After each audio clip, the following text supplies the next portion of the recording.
Okay, welcome back. I'll do it.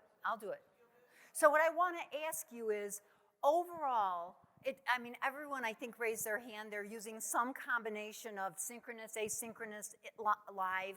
What are the ways in which it's meeting your needs, and where are the gaps? Anyone want to talk? This is where I get my steps. That way I can...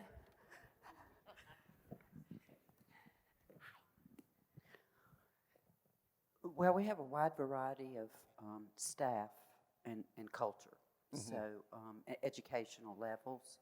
So the online sometimes is difficult for them to follow, and it is a compliance issue. I mean, it's we use Healthcare Academy for our compliance. So as staff development coordinator, I do spend, I combine it. I have 2 to 3 classes a month where I do it on screen and complete it. So weeding out those, sometimes people don't even want to tell you, So those have been some of the issues I face with the online. So people's ability to use the technology, to be comfortable with it, and, maybe some of the dietary or housekeeping, they may not even have a computer at home, which they can do it at home as well. Right, got it. So availability of the materials, but also just them, and I love what you said, Faye, that so you end up doing a couple times a month using the online platform, but doing it live with people in a room. So, and John will talk about that too. And I think that's a real crucial, I'm sure other people do that too, that's huge. Anybody else, thoughts where there's gaps? We just talked about at this table that, we use a mix of things, Relias, and then, online live, like Zooms and things like that. Got it. But we just discussed that there are some things that you just have to demonstrate hands-on that are more kinesthetic, that are more demonstration type tasks. And online is difficult for people to be able to do those tasks. Absolutely. So you can't imagine being able to really do full education without a real mix of. Got it. Yep, absolutely. Anybody else? Yeah. Hold on. And then pass it. Too, but I would say one of the downfalls of online is that in person you get the dynamic mix of people with shared experience, and they can dialogue even like we had at our table. And online you miss that piece, and people that can relate to you or have a problem, you can kind of dig into that further and gauge the room, and it's harder online. Yeah, for sure. I was thinking I do a lot of Zoom trainings, and lots and lots of homes in the U.S. don't have a camera and they don't have a speaker. Yes. And so the only way I'm communicating with them is chat. Yeah. Right. And I don't even know if they're there half the time, honestly, because I can't see them. Yeah, right. Yeah, go ahead. No, okay. Okay, but huge issues is just organizations having the technology to be able to do it well. And if anyone, I taught a very involved class to home care workers through their phones. And can I just say, it's tricky. It's just tricky. Yeah, they had video, but high engagement, skills, attitudes, knowledge on a phone. I know, it's a new world. We're on a new world here. Okay. Anyone else have something they want to add? I'm curious, our friend from Portugal and France, what is Europe? What's Europe doing with online? Is it as used, or? It's not just Portugal. When the pandemic hit, I was in Singapore, and from one day to the other, they told us that we have to move everything online. So it was crazy, by the way. But, but it was the same thing going on. We try to use all sorts of platforms, but there's gaps between what you know and what you do. And because we have a hands-on program, many times it's difficult to get people to try it out and feel it. And you not being there, you have to rely only on feedback, and you have no idea how it went. Sometimes you have to see it to believe it, and this is something that we have to be there to help people work out, to transfer the knowledge into practice. Because the content, I think it's not an issue. We have a lot of content available. Even YouTube is full of content. It's just how do I do this in my own organization? How do I transfer this into care? How do you organize it, and what do you present, what order, and whatnot? And how do I transfer it into practice? Like, Yeah. okay, I've learned, I heard it, I can even tell you back, I understood everything, I remember everything, but Right. okay, now I have a resident in front of me. What was it we What talking do I about? do? Right. Right. Thank you. Thanks. It's a highly, I mean, we're talking about skills that are highly applied and behavioral. Right. Absolutely. Yes, Faye.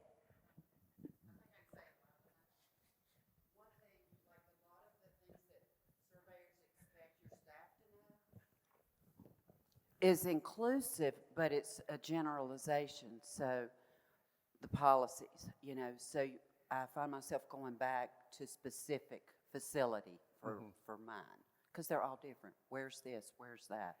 What do you do if? And Yeah. those are the kinds of things you still have to kind of go over and reiterate. Right. So some things are not easy to generalize, right? And we're going to keep going, okay? But so some things have to be individualized. If everything's online, everything is more generalized, that can work for some things, but there's a lot of organization-specific stuff or state-specific or area-specific. Yeah, nice. Yep, go to the next one. So I'm not going to spend a lot of time on this. I just wanted to ask you this question. I gave you a handout. If somebody doesn't have, I'll bring them back to that back table. This is just sort of basic adult learner-centered education 101. But these are things that adults need to learn. So what I'd like to ask you to do is to take a minute or two and look at these and say, how well is the online learning you're doing right now? How well are your online platforms meeting these needs of adult learners? So I'm not going to do a huge debrief because I think this could be like a day and a half. But I just want you thinking that way. If these are what adult learners need, how well is that aligning with from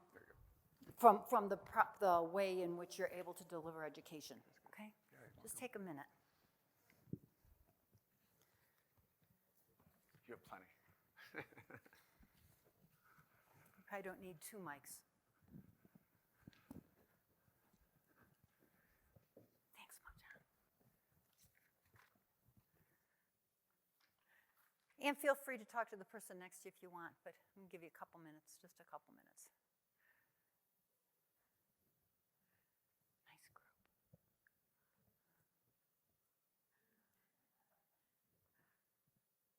Are you very familiar with humanitude? That's that whole body of, it's very high touch, and it's very much focused at people in late stages, and it's just physical touch, cueing, and I could see that as being tricky. I'm going to check it out. It's gaining a lot of worldwide Hey. What? Oh.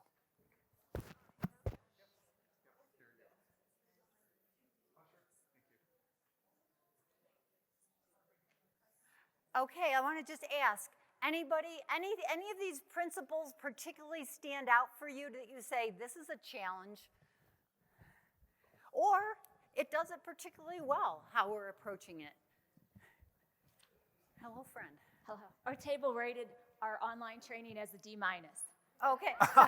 in terms of aligning with these adult learning principles, okay.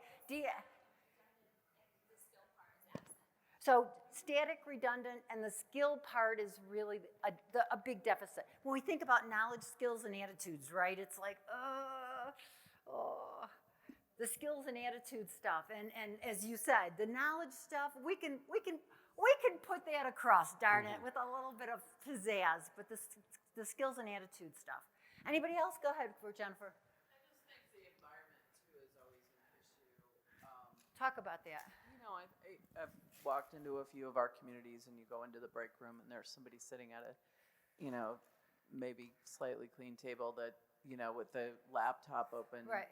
The Chromebook open, kind of like, Yeah. looking at these modules. And, one of the things we train is to really try to make that learning environment somewhere somebody might want to be for 8 hours. We just don't work hard enough, I think, on that. And this is the first experience people have in our communities as employees, and then we wonder why they don't come back. Right. So I always think it's because it's such a huge part of onboarding. Yes. That environment should be a lot more welcoming and It's conducive. so big.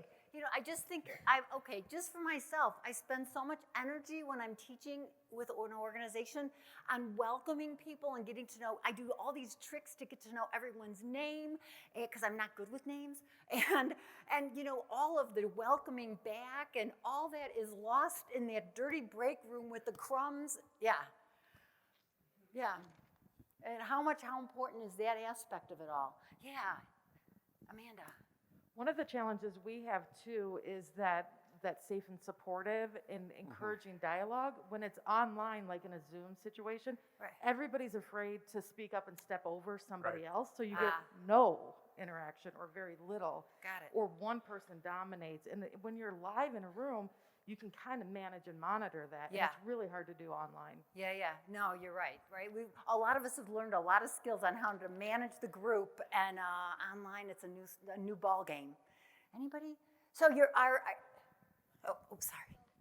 Go ahead. I was just going to mention, and I know this group, we have person-centered care homes, so probably not a lot of this going on, but like with Relias and things, the asynchronous learning, sometimes we expect staff to just get that done. And even if we're paying for it, realistically, they're not going to take an hour out of their shift to go do that. So they're having to figure out how to stay after or do it at home or whatever. Right. And so even with our staffing crisis, like making that space for them so that they can actually do it, I think is important.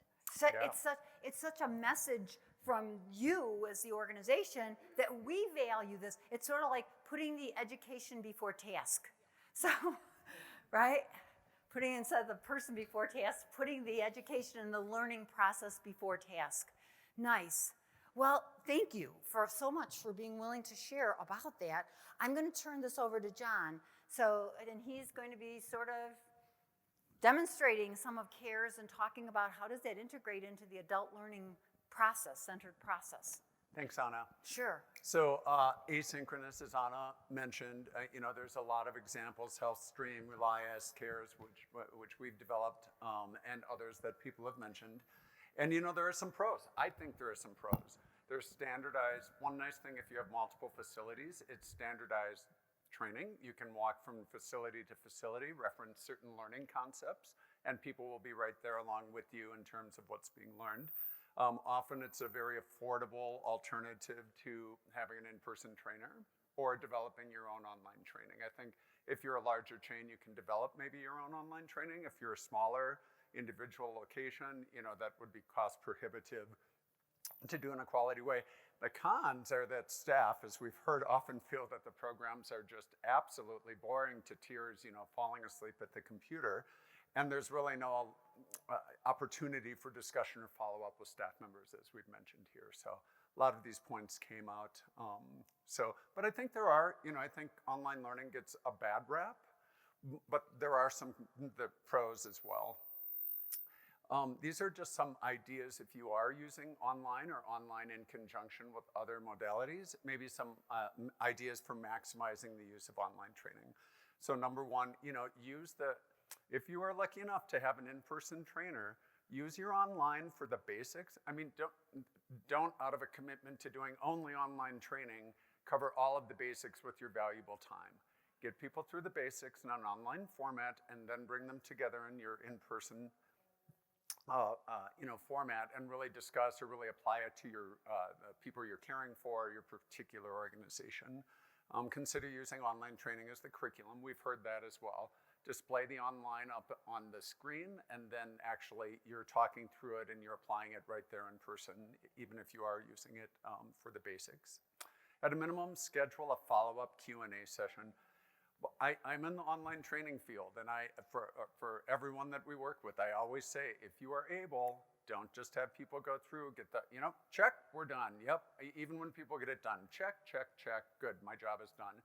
But it's not. You're, take it, an extra step forward and really try to reinforce. And that can be, we're having a great conversation yesterday, quick 5-minute, mini lessons in a staff meeting, of course, the huddle, concept, just anything to make things a little more fun and interesting. Supplement online training with handouts and worksheets. Consider a high quality program that makes use of video. Our program is very video based. I'm very biased, and I'm just saying that up front. But the more I think that you can use video and get away from text, there's a professional online training program that I need to do once a year for a certification for research. You open the online training, it gives you about 170-page PDF. That's your training, and then you have an exam. That's online training. Well, that's a PDF with an exam, and in my world, like not, I mean, we can call it online training, I guess, but if you can supplement with YouTube videos that you found, or if the program you're using has video, I think that's the ideal. Include an exam or some sort of knowledge gain evaluation. Then consider direct observations. This is really a step beyond it. The Dementia Summit in Bethesda, I don't know, maybe, what was it, 5 years ago? One of the keynotes said, you know, we're really good about knowledge. We're really good about satisfaction. Do you like the training? Do you not like the training? And we're really good about, like, just knowledge evaluation. What we're not good at is taking it the next step. You know, is this making any difference, per your comment, any difference in how our staff are walking into the rooms every day when we're caring for the people we're caring for? So just some ideas for maximizing the use. Direct observation is tough. We did this whole observation project, and it's time. So I mean, no one has time anyway, and then to go. But I mean, if you do it, if you can build it into a staff meeting, or you know, walk into a residence room, person's room when you're, you know, just out and about, just you know, pull someone, ask to see how they're relating to the person, see if they're putting some concepts into place. That's great. Okay. So I've taken each of the adult learning principles and showed you how we in our program, we've tried to build a very person-centered, creative, interesting program that people don't fall asleep for. And we think we did a pretty good job, but I'm going to take each one of these and show you an example. So adult learning principle number 1, that the learners feel respected. There are some ways in which we very deliberately tried to meet this adult learning principle. We audio narrate our entire program, and that's really for people with low English skills was the intent. If people's English is low, we did some research at VA 25 years ago, and we put all these modalities up: audio narration, text only, video, animations, and to our great surprise, 90% of both families and professionals said they preferred narrated text. And in my industry, people have said it's a poor use of the media. You can read, why would you need to audio narrate, and why would you do it? The responses we got from that research project was, I'm exhausted. I just want to sit back and have someone read to me, or my English isn't that good, or my literacy isn't that good. So for all these reasons, we built that into, just have learners feel respected. We've written everything at 6th to 8th grade reading levels. So again, people, you know, it's understandable. Closed caption all of the videos. We use friendly, inclusive language. You know, you will, or think about when you walk into someone's room. Just kind of the tone of how the training is written, I think, is important. Hearing from people's own counterparts, not exclusively just text, even when there are videos, not just that they're experts in the field.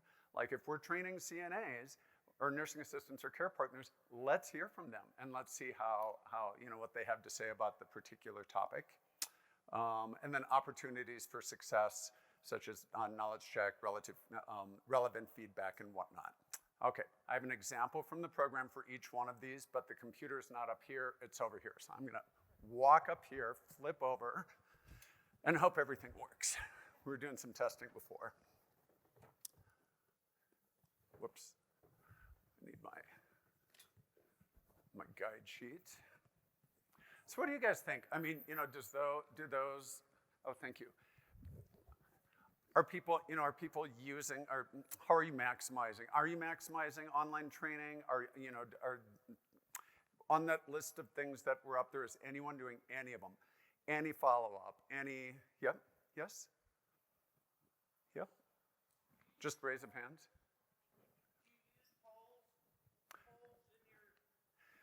We don't use polls. It's a great idea, but yeah, I know a lot of organizations do, and I know there's a lot of, like, you know, depending on the interactivity.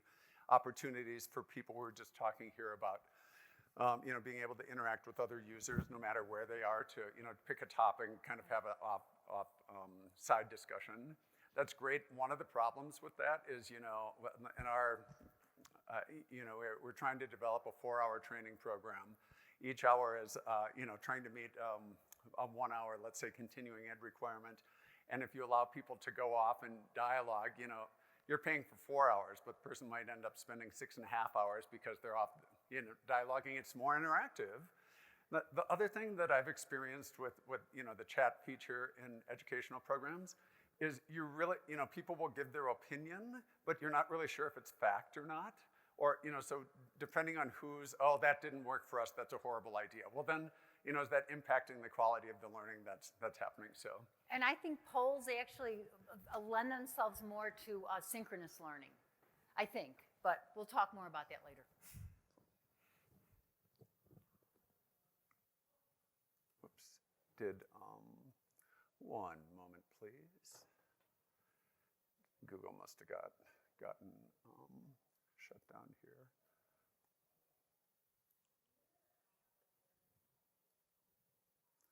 Anna, do you want to ask a couple of questions? This will take me just a sec to get logged back in. I don't know that I have. Well, with one thing, I do have something just to say. So, it's funny because I think most people teach. Pardon me? But that's how loud I am. Nobody had trouble hearing me, did you? In terms of evaluation, clearly people have multiple PhDs in educational evaluation. But I, a long time ago bought Kirkpatrick and it was good, but now they've done a lot of updating of Kirkpatrick. It's actually Kirkpatrick's kids, James and Wendy, have a very recent one. And it does even a sort of a more deep dive, current dive on the 4 levels of training evaluation. And it's not what we're covering today, but I just want to say, I love what John said. The first level of evaluation is what? Did you like it? The second level is, did you learn anything? The third level is, are you actually taking what you've learned, knowledge, skills, and attitudes, and starting to use them in your work practice? And then the last one is what? You tell me. Did you change the outcome? Yeah. Which is the hardest to measure, right? But I just want to say, if you just Google Kirkpatrick, and I bet the people in this room, they all know this, but I just want to say, I think to come back to that, how we're really evaluating, how we're looking at what we're doing, and it takes a lot of on the ground to get to level 2 and level 3 evaluation. That is not very online, is it? It's hard to do online. You can test knowledge online, but that's where I think the interface is. And I'd rather spend more energy on that one-on-one with people in the real world. If I only had so much time for education, I know it's a bias. Why not maximize synchronous and asynchronous online learning and spend our energy on the ground with the people when they're applying their knowledge and then being able to measure outcome? So go for it, John. Thanks, okay, Anna. boy, do I lecture. No, that's what I wanted. We're having some trouble with Sheraton's internet this morning, so I had this all queued up. Apologies for the delay on this. So this is an example of learners feeling respected, and the item that I'm going to hit on is hearing from your own counterparts, not exclusively experts or just straight content. This is a screen we have in our a module called Meet Clara Jones, which is our introduction to person-centered care. And these are 4, using person-centered care in your job, 4 suggestions. Get to know the whole person, recognize that the person has the same human needs as you, learn about and accept the person's sense of reality, and then think positive. I would call the left side of the screen our typical online training program. That with a photo makes up your screen, and then you're moving on to the next. What we've kind of tried to go above and beyond is take each one of them, come up with videos for each or activities for each, and then sort of reinforce the thinking with some interactive activities as well. So the video I'm going to play here is I'm going to skip forward to 3:05. My husband loves music. He plays the violin. You like Okay. jazz? Yeah, that's my main one. you like about it? It's good music. You gotta get that on their own line, you know. Mm-hmm. No, this band here was really good. What allows a person with dementia to feel safe and comfortable would be doing things that they like to do. For example, if they have a hobby, you might want to kind of direct them in that route and get involved, do it with them. Do you like rock and roll too? Yeah, I like rock and roll. Yeah, I like rock I and like roll. all music. All of them? If it's done right and correct, I like it. Okay. How long have you been playing? No, only about 15 years. Only 15 years? I know a lot of people feel comfortable when they're doing something with someone. It makes them feel definitely not alone. So that's a start. And you're just connected with them, having fun.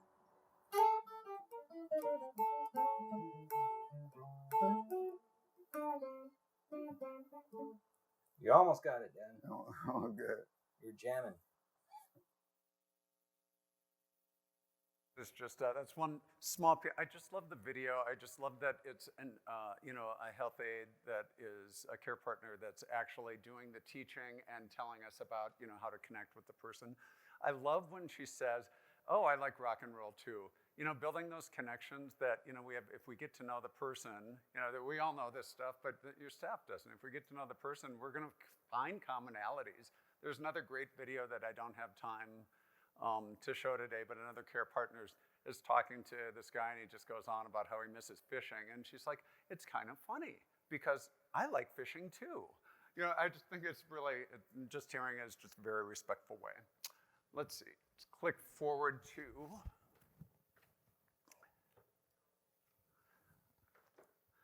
the adult learning principle number 2, learning environments that feel safe and supportive. So we heard from someone in the audience about being able to kind of discuss with other people, and sometimes how that feels a little scary for people to speak up. There are other ways in the online environment, though, that I think we can also address this adult learning principle. An easy-to-use interface. That's not always the case with online. How-to training videos on using a program in a friendly, slow manner. Flexibility 24/7. That kind of goes without saying for online training. Accessible from any device, phone, iPad, or computer. Anna mentioned difficulty with accessing from the phone. About 7 years ago, we undertook a big conversion of our programs from computer only to mobile friendly to work on phones and iPads as well. And even I, as the developer of the software, thought, we need to do it. Everyone's moving towards phone. This is going to be, I even said, this will be crap. The phone is my favorite format. This is great, but I love being on the phone. It turned out really, really well. And so there are sometimes, if it works well and people can navigate rather easily, it can be very supportive.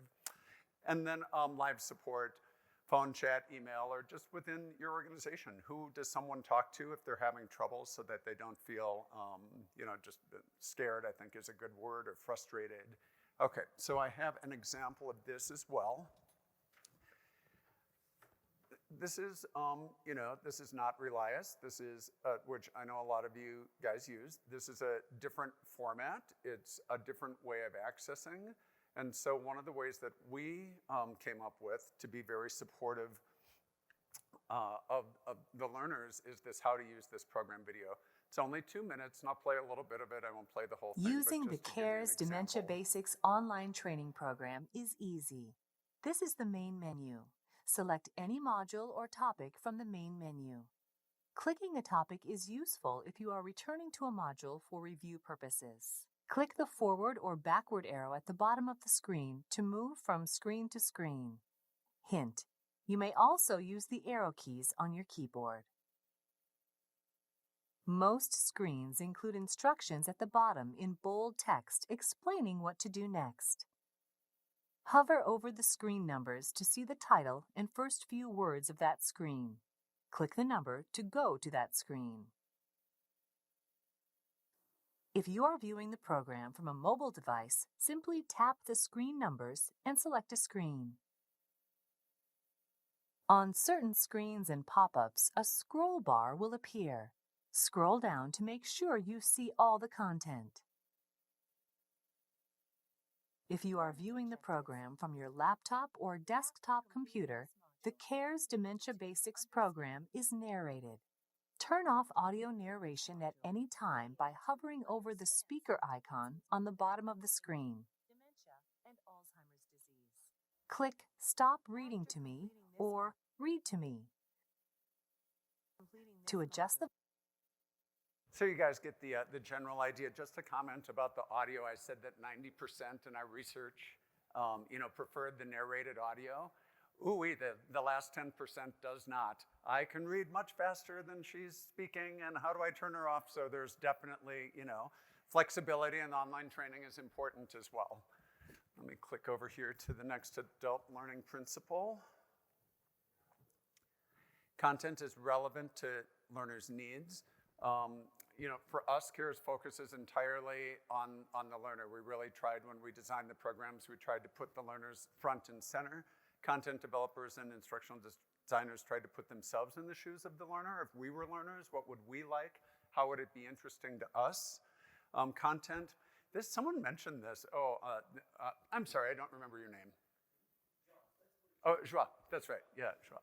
So content about what we're learning, content about dementia. We do a really good job of this. What are all the signs? What are the differences between dementia? What, knowledge, these tidbits. What we're not so good about doing is what should the staff member do differently when they walk in the room and something's either not going well or really, really not going well. That's more tricky in any training, even live training, to get across. But I do have some examples of that. So content is relevant to the learner's needs. This is the one that I have the most information on. So I'm going to start with.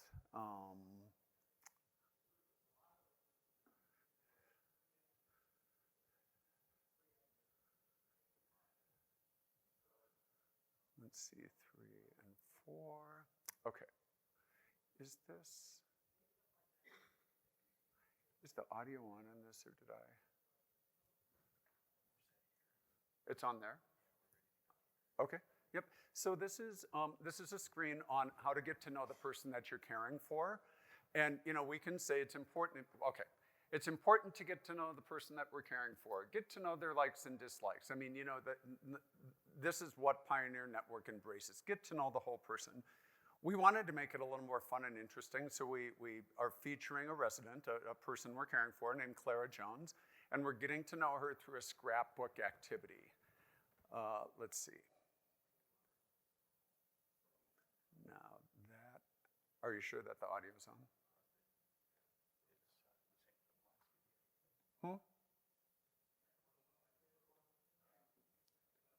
Local nursing graduate bound for Korea. Clara Williams from Glendale County is headed for Korea. Clara graduated from Creekside High School and then attended Stoddard College School of Nursing. She has spent the last 2 years working in the Creekside Clinic. Clara recently enlisted in the United States Navy and will use her nursing skills caring for soldiers serving in the Korean War. Okay, so she was a nurse. She was bound for Korea. Emma Catherine Jones, born November 19th, 1958. Has a daughter, which we probably know from caring for her if the daughter's around.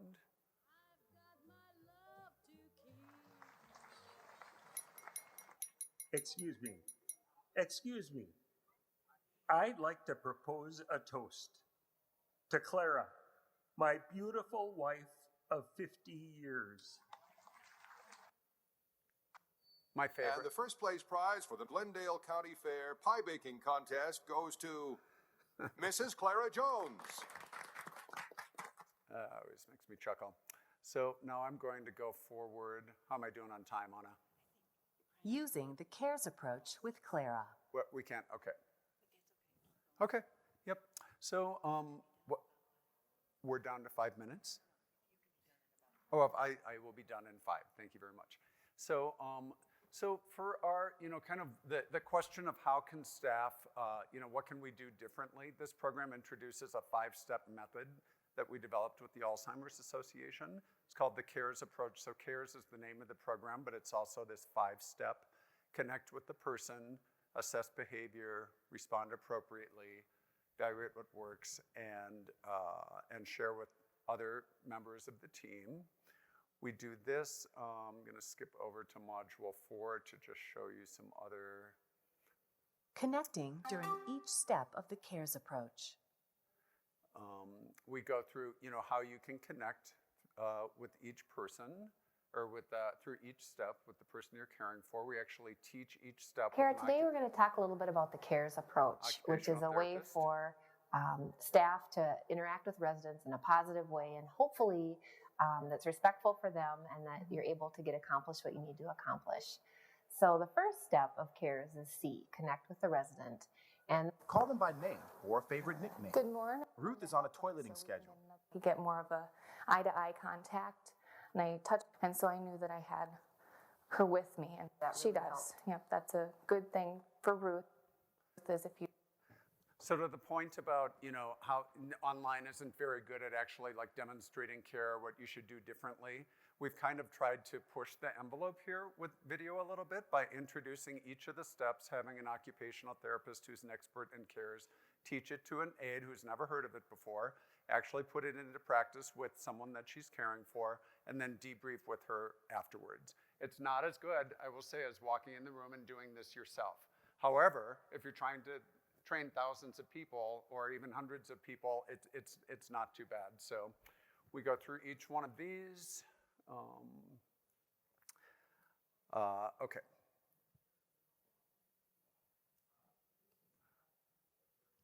Adult learning environment is varied to account for different learning styles.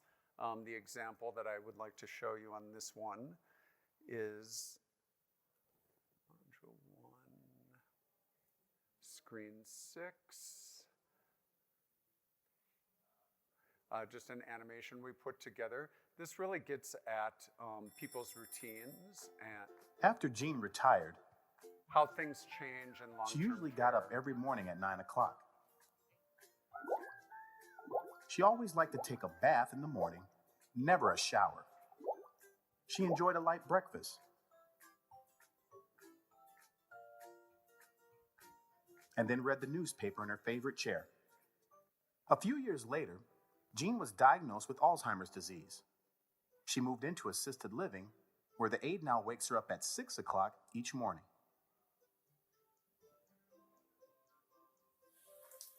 Jean is always given a shower, never a bath. The dining staff serves her a big breakfast. She is not offered a newspaper.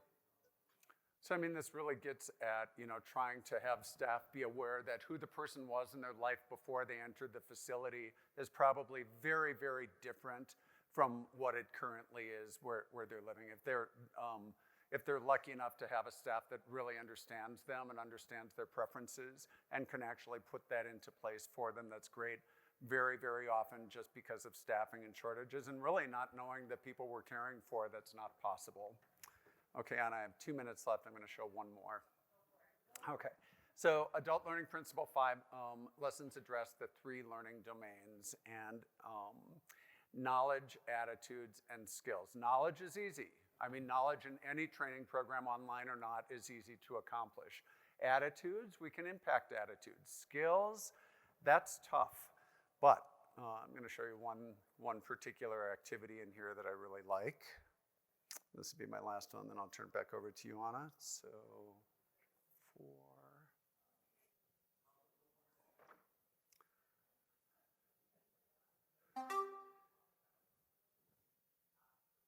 Screen 5. Whoops, my mistake, looking at the one from before that I skipped. So in the same way that we met Clara Jones, we're going to get to know a guy named Leo Salinas. And the 2 of the things to know about him is that he really loved cars and was a mechanic, loves his coffee group. So I'm not going to click through those. But on this next screen, we have a Greeting Leo activity So imagine yourself walking into the room to care for Leo. Instead of saying, "Hi, Leo, how are you today?" Now, I have done a lot of observations for my observational study, and I will tell you the simple question of, "Hi, Leo, how are you today?" doesn't occur in half the interactions and people even know we're even there as an observer, and people are still not even doing a simple greeting. That said, let's see what else we could say that would be a little more person-centered. Hi, Leo. How are you today? Okay, so that's our first one. Hey, Leo. How's my favorite SDSU graduate? So Leo, one of the pop-ups was that he went to SDSU and studied business. Good morning, Leo. Guess what I saw on the way to work this morning? It looked to me like a 1972 Gran Torino. My grandpa used to have one. What a car. If we can get staff to just get beyond, "Hi, how are you? Good morning, how are you? How are you doing today?" If we can really get them to look at something. And I love this lead in. We really try to promote it of, guess what? Guess what I saw on the way? Guess what happened to me? Guess what happened to my daughter? Guess what, it's just this opening, and people sort of perk up a little bit. So, this is a way that we have tried to do some skill building within CARES. The program is loaded with activities like this, and I could go on for hours and, 10 minutes. Well, that's not so bad. It's good, we're doing well. Okay, Anna. I do. The synchronous? Yeah. Right here. Oh. There you go. Yep, there you go. So I want to say. Oh, you're muted. Yeah. So my section isn't as long anyway. It really isn't. I just really wanted to talk about my experience because everything we've already talked about, this idea of a combination of asynchronous online, and clearly there's a range in quality, whether it's really designed in a way that's high engagement, following adult learner principles, and clearly, so there's a range, right? And I know I'm a little biased of CARES being a pretty great program, but I also heard about how you're using things like this in conjunction with synchronous online as well as live experiences and the challenges of all of those. So this last 2 years, I've done an incredible amount of education. Well, I think it is. I've been busy. Of synchronous Zoom teaching in a way that I thought, this isn't gonna work, this ain't working at the very beginning, because it was about, I teach a lot of coaching, which again is very high engagement, right? And I also taught classes, it's a train the trainer program. So first teaching a 2-day program of all coaching skills. And it's all around, and I worked for PHI. I worked for Greenhouse for 7 years, and then PHI, I don't know if you know that, but they do a lot of coaching for 7 years. So I've been doing all this teaching, train the trainer. How are you gonna do it in a way that really is embracing a learner-centered model? Because the curricula itself is already created to be a learner-centered education, and that's great. How do you translate that online? And I wanna say, I feel like, some of the things that I've been able to do, so all this stuff, and I've mostly used Zoom. I did a little bit with Microsoft at the beginning, but then it's almost all been Zoom-based. All the stuff that's built in, it's nice, it's good, so use it. I think number one, ground rules. At the beginning of any training or teaching, there has to be ground rules. I get them to get their video cameras on. It's like, I can't do it if they don't have their cameras on. I get what people said. What if you're teaching in places where people don't have cameras or even audio? Yeah, as an organization, I guess that's a decision that has to be made. If we think we're gonna deliver, I would be like, and Julia will go, yeah, but what about the money? You're not arguing with this. You can't begin to think you're gonna deliver education if you don't have video and you don't have audio. It just isn't gonna happen. So I'm not even gonna say, this is how you get around it. I don't know how you get around it. I'm less forgiving on it because everyone has a phone and every phone has video and audio. So if someone says, I don't have video and audio at home, You go, yes you do. Yes. Yes you do. Yes you do. So I really just set a standard that everyone's going to have their videos on, and that's it. So for participation, and then all that other stuff, chat box, using the annotation, hand raising. But here's the one piece I really want to talk about. It's the breakout rooms. I feel like this, if there is a strength you gotta get, it's the breakout rooms. So if you have curriculum that's developed in a learner-centered, using the adult learner cycle, where people have an experience and then they reflect on it and then they generalize it and then they apply it and then they generalize it, I believe you can do all of that between your videos, but the breakout rooms to think about what's the critical thinking exercises they're going to be doing in those breakout rooms.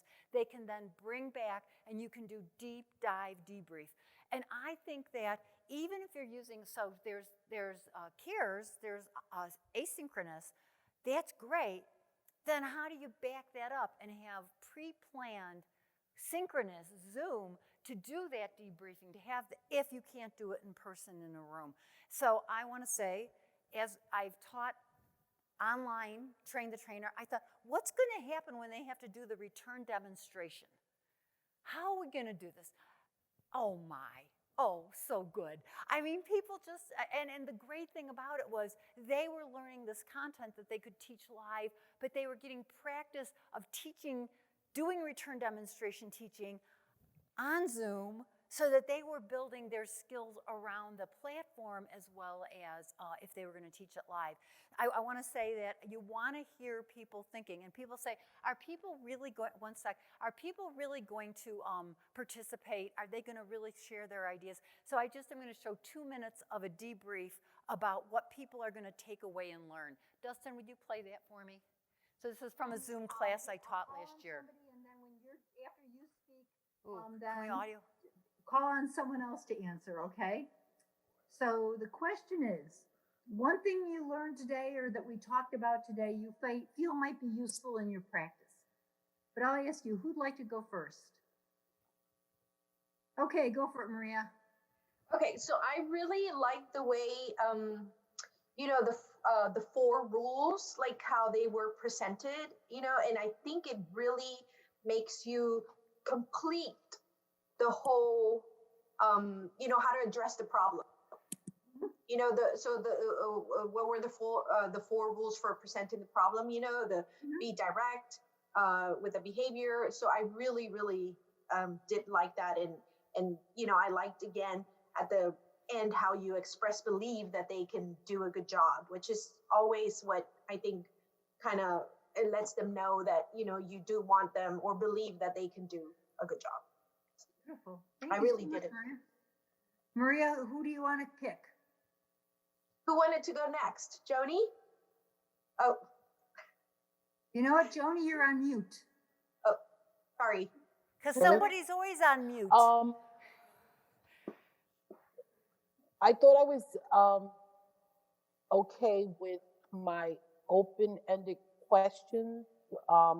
It's taught me how to be better in asking those type of questions without jumping to problem solving.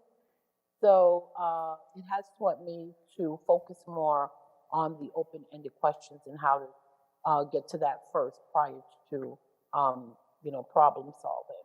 So I can work around to this problem solving part of it. Okay, so obviously that goes on for quite a while.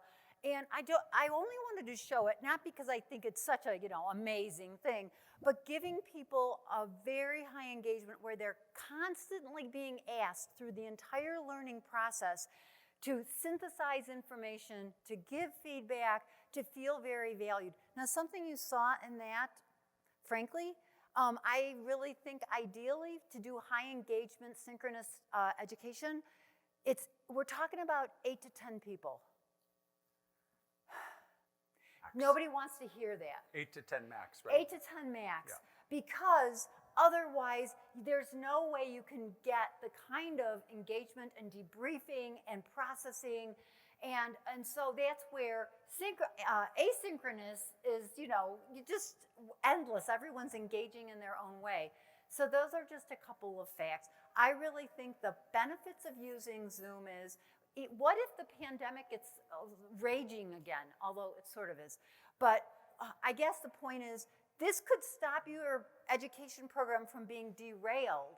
If you think through education that you need to be doing and write it and actually create it and have it in your back pocket, that you can shift to Zoom without losing quality so that you're still using all the aspects of adult learning. So I'm going to stop there. Well, that's good, because now's the We're time done. to stop. I know. This is the one hard part about online, or the easy part about online, is you don't have this awkward person coming up going, okay, shut up. Yeah, done. So please check out if you need CEUs. This is a 15-minute break. Your next session will start at 9:15. Please, please, please go on the app and provide feedback. And please join me in thanking John and Anna for their presentation. Thank you.